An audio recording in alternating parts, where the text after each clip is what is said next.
Sidéré par les arrêts de la Cour constitutionnelle invalidant les députés nationaux, l'Association congolaise pour l'accès à la justice s'est adressée au président de la Cour constitutionnelle et le procureur général de la République. À travers 2 communiqués de presse, il demande au premier de réexaminer les résultats rendus par sa juridiction qui, d'après la CAJ, sont teintés d'erreurs, et au second d'enquêter sur les faits de corruption relevés lors de ce contentieux. Les gens doivent savoir que le règlement a établi quand même des exceptions, notamment en ce qui concerne la possibilité de pouvoir revenir devant la même cour en rectification ou en interprétation.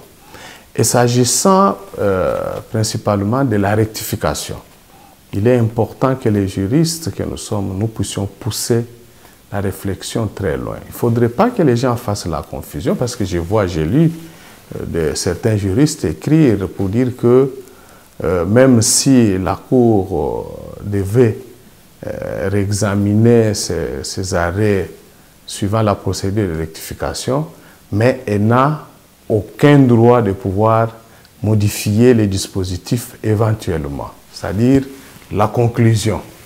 Nous disons non, c'est une très mauvaise interprétation, parce que ceux qui soutiennent ça pensent que la procédure de rectification qui est prévue dans les règlements intérieurs de la Cour est presque la même avec celle qui est prévue en ce qui concerne les droits communs, c'est-à-dire en matière civile. Conscient du caractère irréprochable et inattaquable des arrêts de la Cour constitutionnelle, Georges Kapiamba se dit rassurant quant à l'issue de cette démarche, s'appuyant sur le principe de la sincérité qui n'est tout autre que le recomptage des voix pour réhabiliter les députés nationaux invalidés injustement. Le contentieux électoral est un contentieux de sincérité, c'est-à-dire qui s'examine sur base des chiffres.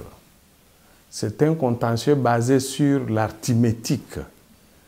Lorsque il y a une contestation par rapport à l'ordre d'arrivée, c'est-à-dire de savoir qui a gagné le siège, lorsque ce contentieux, cette joute démarre, c'est généralement autour des chiffres. C'est lui qui prétend avoir gagné va dire « c'est moi qui suis vainqueur », parce que j'ai gagné, j'ai par exemple 500 voix, alors que vous n'avez que, par exemple, 400, donc vous avez moins que mes voix. Donc, ce sont des erreurs arithmétiques qui doivent être expliquées, exposées à la Cour, et lorsque la Cour va maintenant les revérifier et constater qu'effectivement, dans notre appréciation, nous avons commis l'erreur ou nous avons été moins attentifs à l'élément seuil. Mais la Cour va revoir l'ensemble de son arrêt. La CAJ affirme détenir des documents des 31 cas de corruption flagrants qui se repartissent comme suit: 24 députés de la Mouka, 3 du regroupement Alliance des acteurs pour la bonne gouvernance du Congo et 2 autres de la coalition La Mouka des démocrates et 2 sénateurs de la Mouka.